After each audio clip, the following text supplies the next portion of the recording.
I've seen levitation of steel ball bearings, glass, where they will levitate.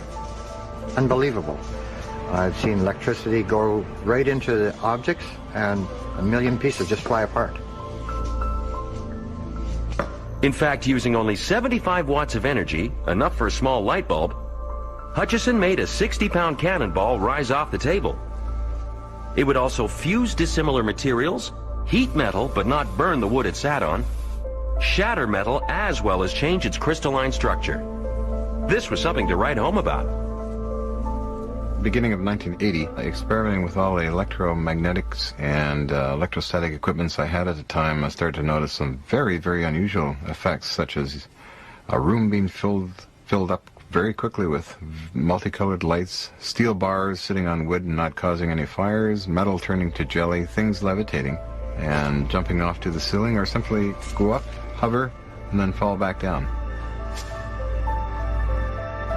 Dubbed by some as the poltergeist machine, there is no one machine, just a lot of old Army surplus gear, randomly tuned by John.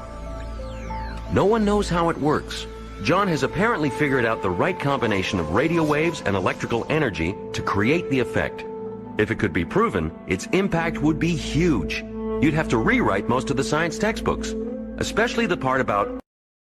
An example of this kind of random event happened in 1989 when a visiting Vancouver news crew was setting up at John's lab to film the Hutchison effect.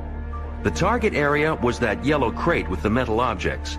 But to everyone's shock, a sponge in the back of the room took off into the air and then fell back down. John didn't actually see it and was genuinely surprised. Like that, it went up and hit the ceiling 1 second, maybe 2 seconds, and then came down. Can't be kidding. No. Well, some time ago I was doing some testing and got into some big trouble after I levitated a toy UFO and some other objects. Apparently, John's experiments were lifting objects in nearby homes, and the neighbors called the police. The police came full bore in here with engineers, inspectors. They photographed all the equipments very carefully. It's almost like if you called in a cleaning crew. They didn't touch anything. It's like they made everything look neater for some strange reason. It seems like someone in the shadows still cares what our hero is up to. Frustrated by authorities and lack of recognition, John has been spending time developing his new project, batteries that last forever, based on the somewhat bizarre zero-point energy theory.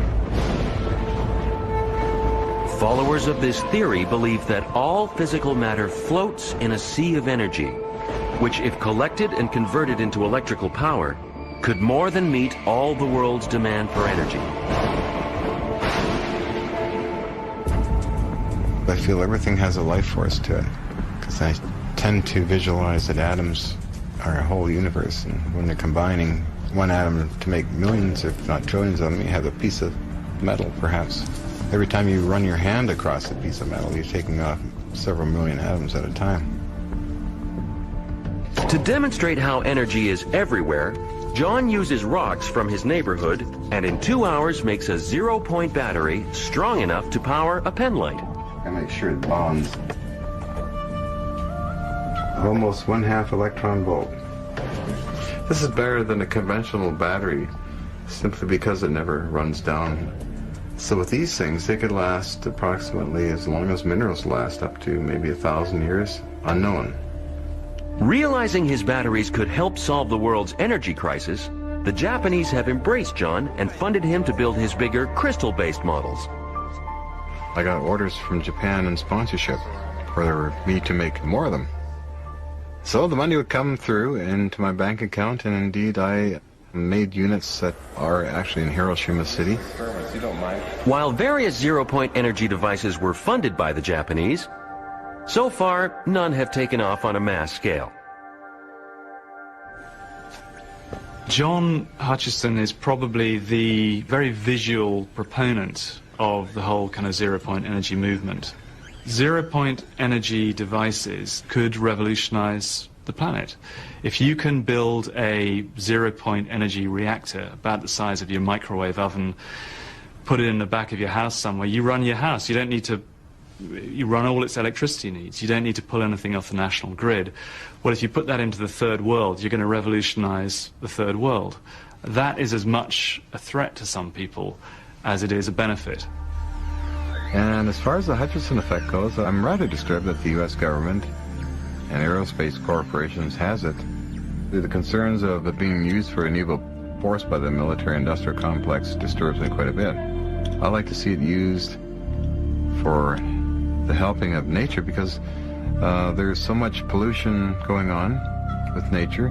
Mankind tends to want to fight each other all the time with wars, whereas Mother Nature rolls on with great energy and power. It's absolutely essential for the world and survival of the world that we get off petrochemicals. Failure to do so, it really threatens our national survival. What I like about John is that he doesn't compromise. He doesn't compromise his appearance. He doesn't compromise his lifestyle. What he does is pretty unconventional. So, you know, good on him. I'm all for that, and I wouldn't want him to change. He's fine just the way he is. Whether building batteries or levitating objects, John Hutchison is an eccentric enigma. Of course, virtually no mainstream scientists take John or his invention seriously. But then only a little over 100 years ago, people believed it was impossible to send a radio wave across the Atlantic. Now just imagine if this backyard scientist really has discovered a primal force of nature that could transform our world. I am only taken seriously by the military scientists. The academic scientists really don't know what to make of me. Well, to say a lot of other people too don't know what to make of me. I'm just a different person, and I'm kind of happy with myself. I don't want to try and change myself.